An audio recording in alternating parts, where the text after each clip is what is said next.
So this is ending Logan Paul biggest scams, was it? For the last 6 months, I've been working on my own NFT project. Previously, We put hundreds of thousands of dollars in it. Personally, the whole team, $1 million plus. We had a a issue with million. CryptoZoo, where our lead developer took the code that he made, fled to Switzerland, and like held it hostage for $1 million. Accusation. Literally never paid me anything at all, ever. Eddie promised me, 5% of the tokens and $1 million. He literally never paid me. This reporter says Eddie's entire story is fake. The God. biggest reason it failed, in my opinion. Doug, I'm not the bad guy here. Yeah. There's some actual out there, Yeah. and it's not me. Like, I'm here Not to me, build.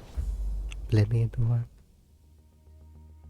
Welcome to part 3. So far, we've discovered fake orphans, millions of dollars stolen, This and a is the last cast of spot, I sleazy think. characters. But now, it's time to put it all together. What is the truth? And who's to blame? We're going to start by going through leaked text messages of the CryptoZoo team to understand all of their motivation. Then we'll go to blockchain evidence and show who sold what. And finally, we'll confront some of the people responsible. But before we can do any of that, we have to start in March of 2021, 6 months before the token even launched. Our 4 suspects, Logan, Crypto King, Eddie, and Jeff, are in a group chat discussing CryptoZoo, which starts as a copy of something else. Quote, "I like imitating crypto kitties," Jake the Crypto King says. Logan replies, "I agree." And Agree. initially, it wasn't called CryptoZoo at all. It was called Crypto Pets, and they were going to sell a Pets token. And pretty early on, it became clear this was all about money, how they were going to sell this thing to investors. In fact, Crypto King said he thought it was worth at least $20 million in only 6 months, saying the range is insane. $20 to $210 million. It's beautiful wherever we land. Eddie jumped in at this point and talked about how he could sell the project as an investment to a friend, Matt Higgins, saying, quote, "He has to spend that $350 million somewhere. Why not us?" And Logan says, "I love that idea. Crypto King, I'm in." And of course, you have Jeff saying, "Let's go." So you can see right there, they wanted to sell this game before it had even launched.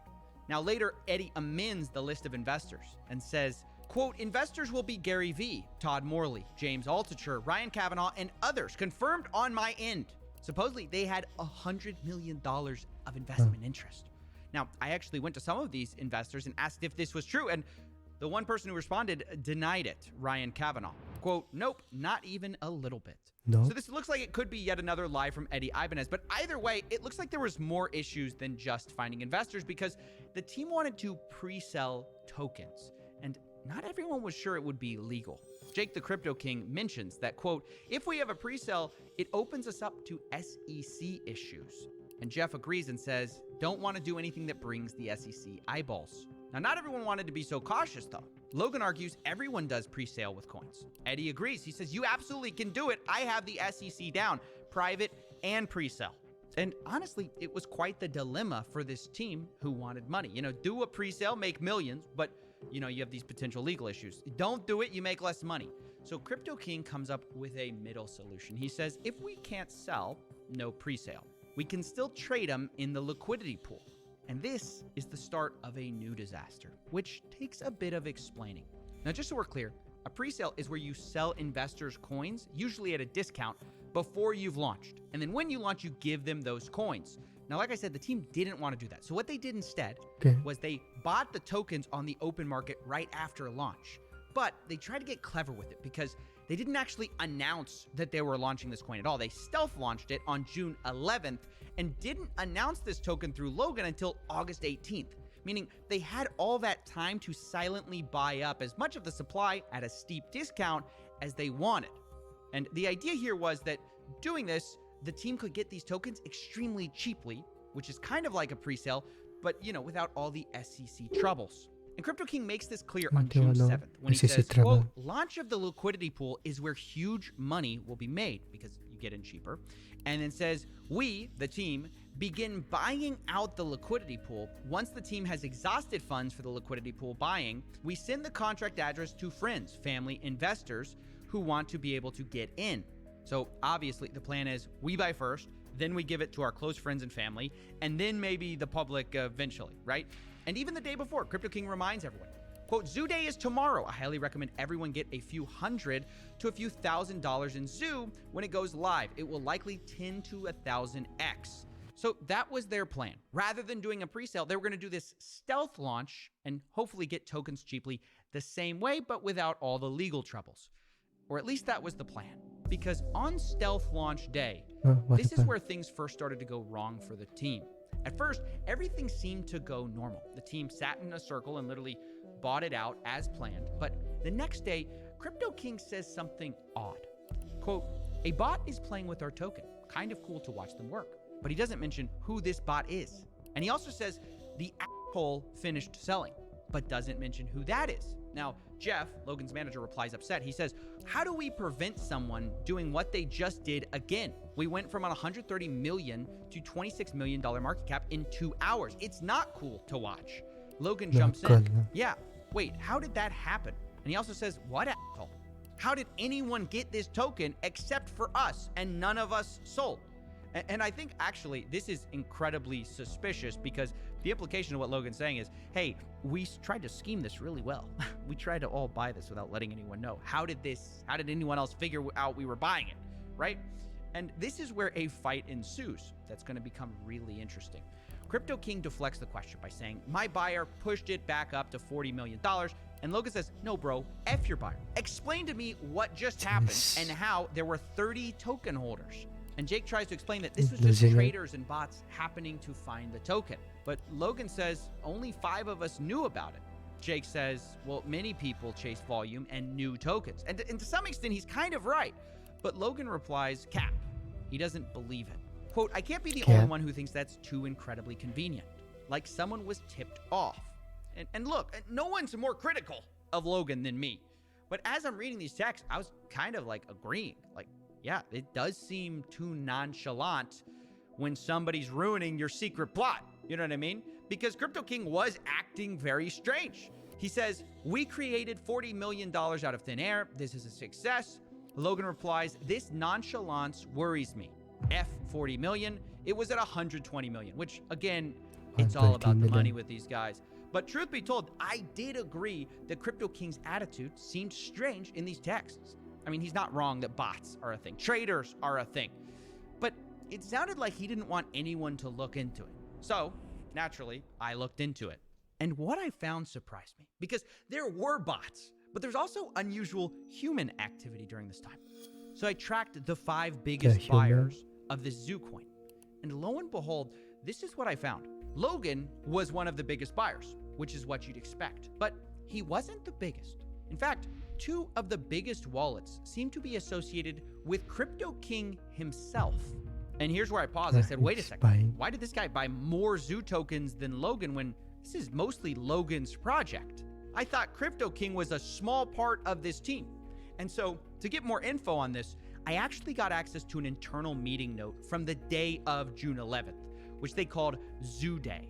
And in it, we find actually some interesting information. We see that 5 founders bought in. They apparently were, quote, trading in circles until each person maxed out. But on the list of buyers and how much they spent are only 4 people, when we know 5 people bought. We have Danny, Logan's assistant, for 20K, Logan Paul for 100K, Jeff at 100K, and Eddie at 100K, but Crypto King is nowhere to be found. And yet, on the blockchain, I have him putting in $200,000 worth. And this number, by the way, seemingly is confirmed in a conversation I had with Crypto King, where he said, my 200K investment. And the reason this is important is because it does imply that something shady was going on the day of the stealth launch. Because Crypto King had a relatively small role in this whole project. He was the advisor, but it wasn't that big of a deal. Like you can see from the internal meeting notes, they have a breakdown of who's getting what in terms of founder tokens. And like Logan Paul's getting 51%, Eddie's getting 30%, Jeff's getting 10%. Jake's only getting 5% of tokens, but he has the most of these like stealth launch tokens, which makes no sense. And it got me thinking that maybe what explains this suspicious behavior around like, oh, don't worry about who was buying at the time of the launch. Maybe that's explained because perhaps no one knew that he was buying up large parts of the token supply. Maybe he was buying it to sell later.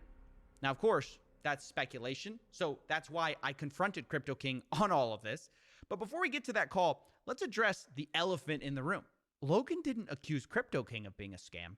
It was the other way around. Crypto King told Logan Paul he was a scammer. And the question is, why?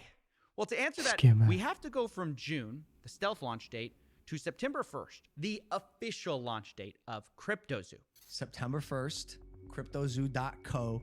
Now, the day of the launch was a bit strange because you might think, well, they already have a token, right? But the first thing they did was actually create a new Zoo token with a different code, but the same Person name. want to. And they actually airdropped all the holders of the first Zoo token with an identical amount of those coins on the second Zoo token. So you might be wondering, why did they do that? Well, maybe it's to change the smart contract, but maybe it's because of what they did do. They blacklisted some of the holders. In other words, they didn't airdrop to everyone, including Jake the Crypto King.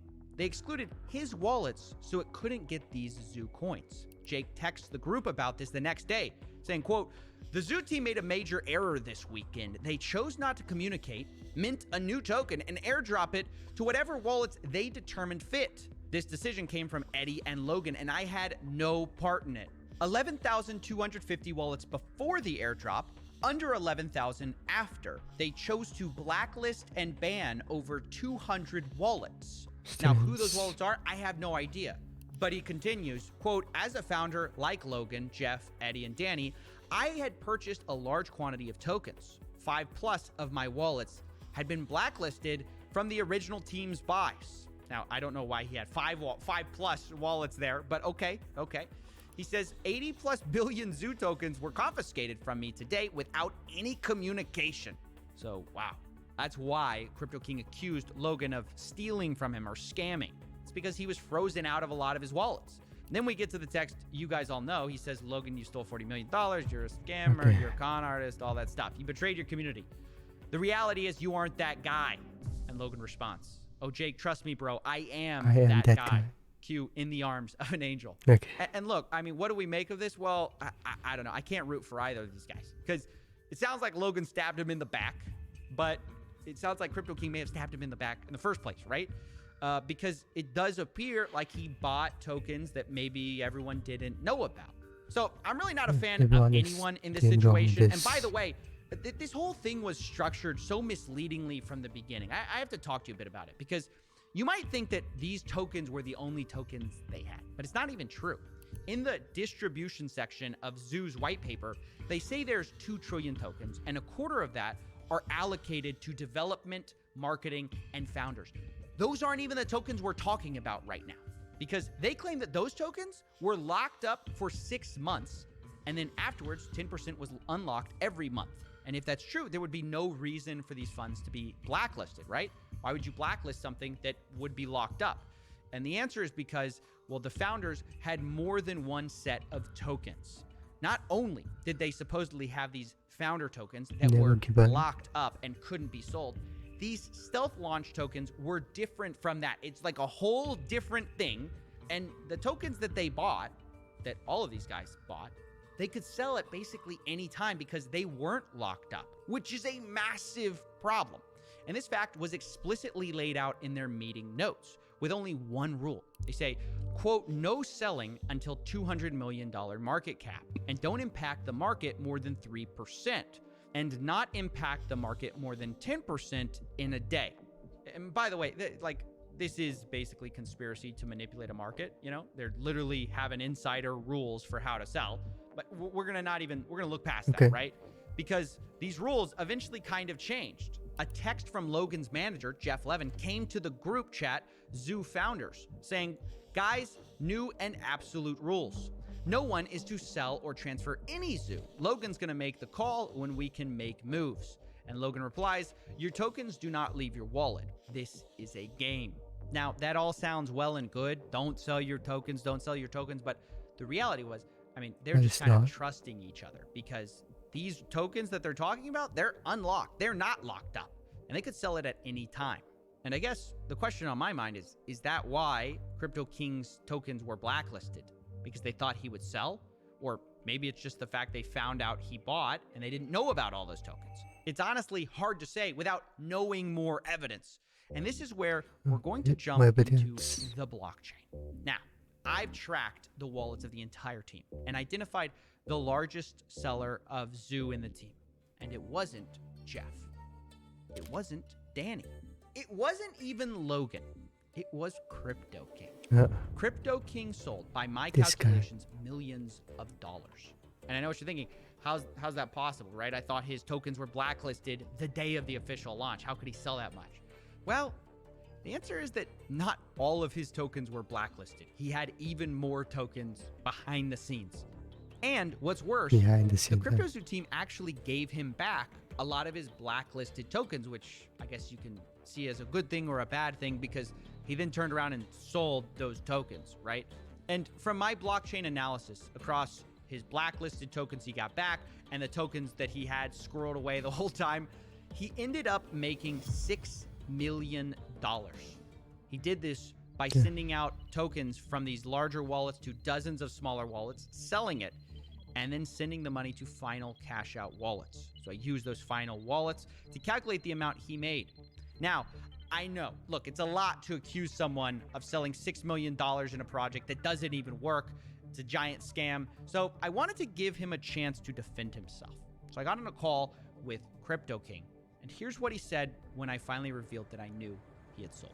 I'm gonna change this whole fucking story. Yeah, I'll go on the record for you, and yes, I'm gonna show you the text message that say we can sell at these ascending market caps, and literally, I'm 100%. It sounds like your biggest issue with me is that I sold, and if that's your biggest issue with me, that's the truth. Wow, That's right. that is a big admission. Selling tokens for a project that you're an advisor on when the project has never been delivered. Although Crypto King insists that it wasn't $6 million and he wasn't trying to rug a project. In fact, really, he might be the one who got screwed over in all of this. Like, I didn't sell $6 million worth. That's going to be other wallets, but that's probably not going to be able to be me being able to be Other proven, wallet. except for them saying, can you send BNB to all these different wallets for me? Which that I'll be able to show you that I was giving BNB to the whole team. I'll also be able to show you that I was a 5% holder of the Zoo tokens that I was promised to be given over the 3-month period, was never given. I can also show you that I was frozen out and was never given the 15 billion tokens back that I paid for in cash. So Okay. I'll show you all of those things on the record, and then you can also say that I did sell, which is also true. Yep. But as long as it's accompanied with he was a founder that was supposed to be given 5% of the project and was never given the token or paid, worked for almost a year on the project. As long as that goes in with it, then at least that tells my side of the story so people understand that it's not like I was trying to rug a project. It's like I put $250,000 into a project plus 6 months of time, and the founder never did anything he said he was going to do, and then hired a bunch of devs that didn't do what they were going to do. And every time I gave advice, the advice was I was told to fuck off. So it can be that story, or it can be he sold all this amount and he got in early. Well, yeah, that's like 1% of it though. Incredible. He sounds like he views himself as the victim, or at least like he got screwed too, which just has to win the gold Maybe he's on the medal victim for me side. for mental gymnastics, because he literally had put $200,000 into this and he says he made millions of dollars. Even if you take him at his word that he didn't make the full 6 million, he admits to me later that it might be a pretty close guess. He tells me via text, quote, "I don't care if you tell people I sold a few million and leave it at that." Well, okay, $6 million, a few $1 million, it's Few millions million. of dollars, right? Millions of dollars when you only put in $200,000 into a project that's never been delivered, doesn't work, scammed people out of their money. How is he saying he's the one who's in the wrong? Well, in his view, what he did was not wrong. It might have been arguably unethical, but it wasn't illegal. And what Logan did, well, that was illegal. You can say Again. the timing was bad and it was inappropriate to sell, but the reality is I bought tokens open market and sold them open market. So there was nothing illegal about that. Ethically, arguable. The rest that Logan did to me was ethically wrong and illegal. Now, what do I think of all this finger pointing? Well, I think it's pretty wild to try to make yourself look like the lesser of two evils when you made millions of dollars and investors lost millions. I just do. Now, at the same time, I want to be fair to Crypto King. He's not the only one who sold here. But I also have to say, not everyone from the founders did sell. For example, Jeff, Logan's manager, to my knowledge, never sold. Jeff. Neither Okay. did Logan Paul, which was a huge surprise. All their wallets that I tracked held on to their tokens, which is good. And to their credit for a game that doesn't work. But you know who did sell? Eddie Ibanez. The guy who didn't pay the initial devs, the supposed MIT orphan? Yeah. From what I could see, his initial wallet got a ton of Zoo, sent it to a bunch of smaller wallets, and then sold off, kind of like Crypto King. And for my calculations, he made about $1.7 million. Now, I have to tell you that like Jake, I tried to confront him and give him the opportunity to defend himself, but he never replied to my emails or my phone calls, and we're just gonna have to leave it there. Okay. But we're not done with the money just yet, because we still need to talk about the eggs. Remember, we talked about how they profited from ZooCoin, but they also made millions from eggs. According to their own internal meeting notes, they plan to make about $3 million selling these eggs for 0.1 ETH a piece. And that's not far from what I calculated they actually did make, which was about $2.5 million. In the meeting notes, they say they're gonna clear expenses and then do payouts. But pay out who? They don't say. And these expenses are referencing an earlier note suggesting Eddie and Logan had both spent $300,000 each, which I'll say is not $1 million, but okay, we'll give it to them, right? So they got paid back their $600,000, but where does the rest of the money go? Well, on the Ethereum side, there's one payout for $364,000 to one wallet and another $1 million to another. Both are Coinbase addresses, so we don't know who exactly that is, but clearly someone on the team made a lot of money from these NFT egg sales that do not work. And on the Binance Smart Chain side, where they also made money selling eggs, the zoo that was spent was supposed to be set aside for 50% to be burned, which they did, but the other 50% was supposed to be allocated for wildlife charities and crypto zoo development. Now, neither seems to have happened because all the money is in a wallet that the team still controls, so there are open questions about, where that money is going to go and where the Ethereum money went. Did it go to Jake? Did it go to Logan? Did it go to Jeff? Did it go to Eddie? We don't know. But what I know for sure is that no one was innocent, although there are certainly shades of guilt you can argue about because, of course, not everyone did sell. You could look at that as the most important thing. Logan Paul didn't sell. Jeff, Logan's manager, didn't sell. But does that make them innocent? Well, I don't think so, because they never built a game they promised people. Logan Paul specifically got millions of dollars spent on this game on the promise of the technology that he never built, that his team never built. And he never addressed the failure except to blame his developers who weren't paid. And you could say he promised to work backwards to fix it, but then never did. But at the same time, it's clearly not just Logan's fault either, because there are major team issues, right? You've got Eddie selling millions of dollars of Zoo and then allegedly not paying developers. You've got Jeff, who was warned about Eddie, who kept him on the team anyways. And then after they fired Eddie, seems to also have failed to pay developers on time. And then you've got Crypto King himself, who sold the most, but claims he was the guy who was scammed, which is the stupidest thing I've ever heard. It's just like Avengers Assemble for the worst possible team you can imagine to build a crypto gang. And so, unsurprisingly, it turns out a lot of these guys backstabbed each other. And so, finding a way to wrap this up was difficult because it's hard to assign exact proportions of blame. Because if you focus on any one person, you kind of miss why this project failed. CryptoZoo, at the end of the day, did not fail because the price went too low.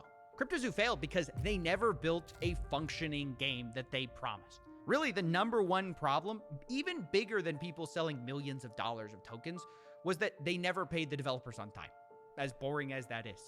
And as a result, the investors not only got rugged for millions of dollars, which is a problem, but they just didn't get the core thing they had bought from the beginning, which was not a crypto project, but something different. I'm excited to launch my game. You keep using and you just did it again. You keep using a word there, game. You're not using like a project. It's a game. It's a game. It's a really fun game that makes you money. That's it. That to me is the biggest scam in all of this. Yes, it's a huge problem. People stole millions of dollars, but it's a symptom of the larger issue, which is people didn't actually care about the game or this, whatever you want to call it. They just cared about the money. And this is ultimately what happens when you have an influencer LARPing as a businessman. It's what happens when you have a liar LARPing as a developer. And it's what happens when you have a shady crypto guru LARPing as a crypto king. You end up with a mess. And in my personal opinion, a fraud as well.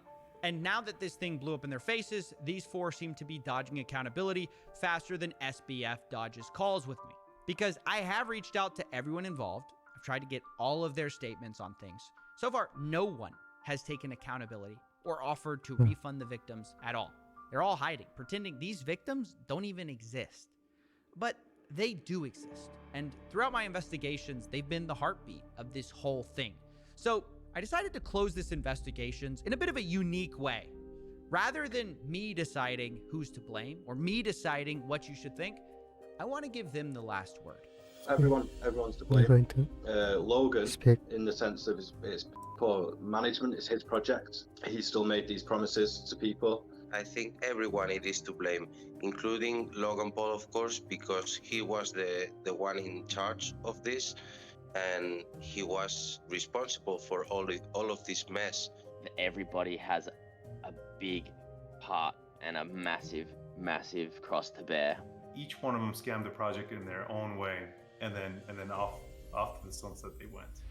It was his job to check the team, to make sure that everyone is working together, to make sure that he is giving the funds of the people that put it into his project under his name to people that he actually trusts. So in my opinion, if the team failed to perform, that's Logan Paul to blame. There's no Community is accountability. destroyed. People is angry. They just want their money back. They just want their normal lives back. Reimburse those loyal fans that they have, or how to rebuild the project, actually deliver on the project for those who are still holding their eggs like I am, or for those holding the zoo coins. So maybe they could just deliver what they promised, and that would give some redemption to this fiasco. He's not said a word. That's as bad, or almost as bad, as taking the money. It's the not coming out and just being a man about it. At least we deserve to know what was happening behind the scenes while we were waiting for almost a year and a half. The fact that we're hearing this information not from Logan Paul but from pretty much an investigator, it really says a lot. What did this loss mean to me? It meant a lot, not just personally, because I lost quite a lot of money. My kid and also my wife were invested. It was like telling a kid that Santa doesn't exist or something like that, because she really believed in all that game. She really believed in Logan Paul. Kids look up to that kind of people. So it was some kind of broken dream. My mother my mum was invested.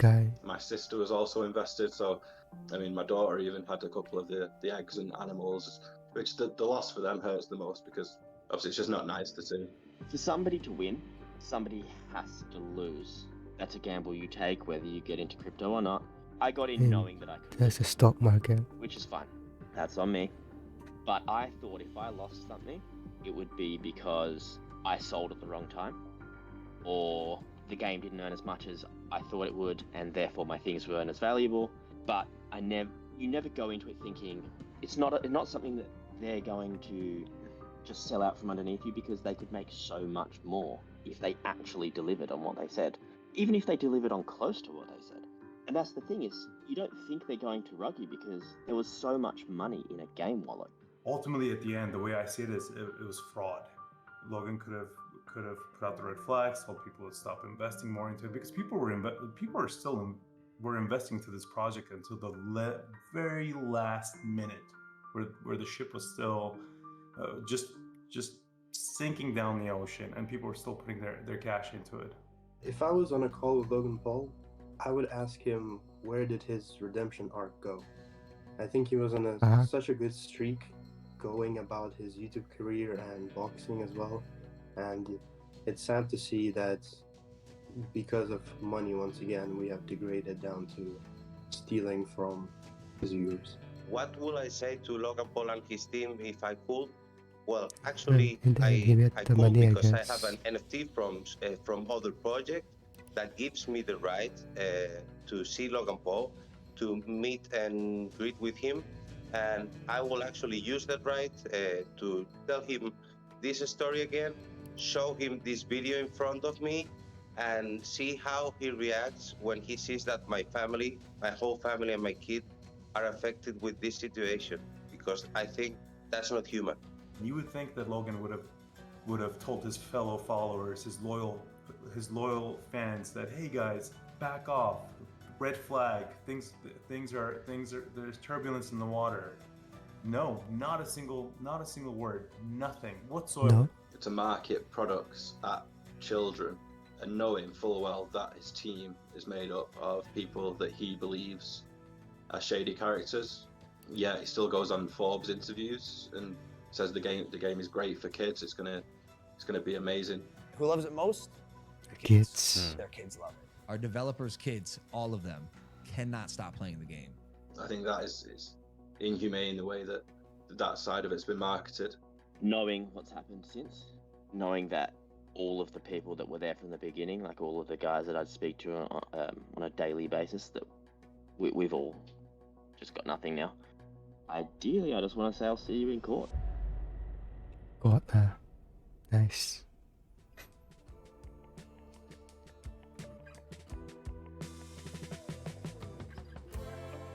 Okay.